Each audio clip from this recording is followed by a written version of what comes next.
আসসালামু আলাইকুম। আমার হাতে যে প্রোডাক্টটি দেখতে পাচ্ছেন, এটি সিমেথিকন গ্রুপের একটি ওষুধ ফ্লাকল, স্কয়ার ফার্মাসিউটিক্যালের।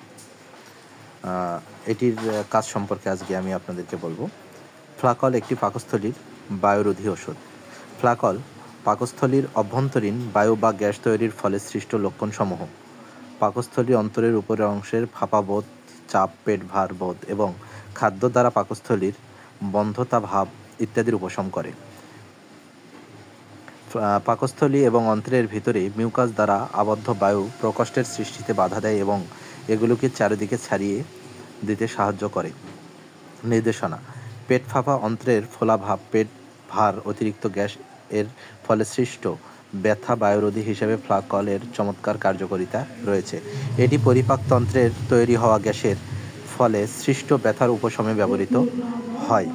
পেডিয়াট্রিক ড্রপস বিশেষভাবে বাচ্চাদের ক্ষেত্রে ব্যবহৃত হয়। হৃদযন্ত্রের জন্য প্রস্তুত মিশ্রণ হিসেবে ফ্লাকল গ্লুকোজের সাথে মিশিয়ে পরীক্ষার পূর্বে রোগীর হৃদযন্ত্রে প্রয়োগ করা যেতে পারে।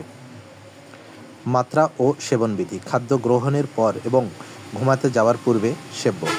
প্রয়োজনে বাচ্চার খাবারের সাথে মিশিয়ে দেয়া যাবে। প্রতিবার ব্যবহারের পূর্বে বোতল ভালোভাবে ঝাঁকিয়ে নিন।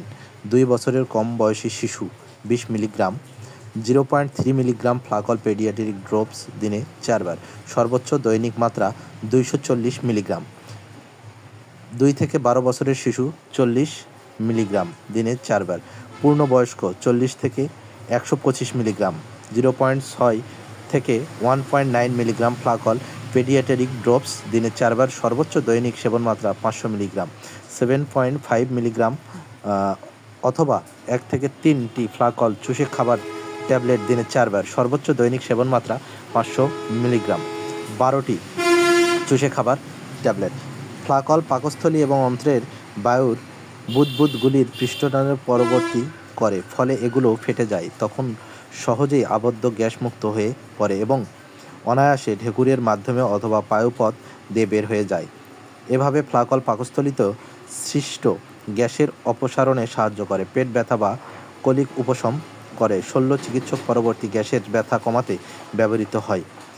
গ্যাস্ট্রোস্কোপি এবং রেডিওগ্রাফির পূর্বে ফ্লাকল ব্যবহারে পরিপাকতন্ত্রের সৃষ্ট গ্যাসের ছায়া কমে যায় এবং পরিপাকতন্ত্রের দৃশ্যমানতা বেড়ে যায়। পার্শ্ব প্রতিক্রিয়া: সিমেথিকন শারীরিকভাবে ফিজিওলজিক্যালি নিষ্ক্রিয় উপাদান এবং খাওয়ার পরে এর কোনো ক্ষতিকর প্রক্রিয়া দেখা যায়নি।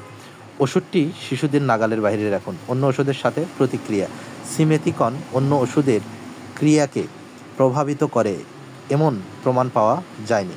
গর্ভাবস্থায় এবং স্তন্যদানকালে ব্যবহার: গর্ভবতী মহিলা কোনো ক্ষতিকর প্রভাবের প্রমাণ পাওয়া যায়নি। মাতৃদুগ্ধ সিমেথিকনের নিঃসরণ প্রমাণ পাওয়া যায়নি। সংরক্ষণ: আলো থেকে দূরে 30 সেন্টিমিটার তাপমাত্রার নিচে রাখুন। আর যারা এখনও আমার পেজটি ফলো করেননি তারা অবশ্যই ফলো করবেন। পরবর্তীতে এই ধরনের ভিডিও পেয়ে যাবেন। ধন্যবাদ।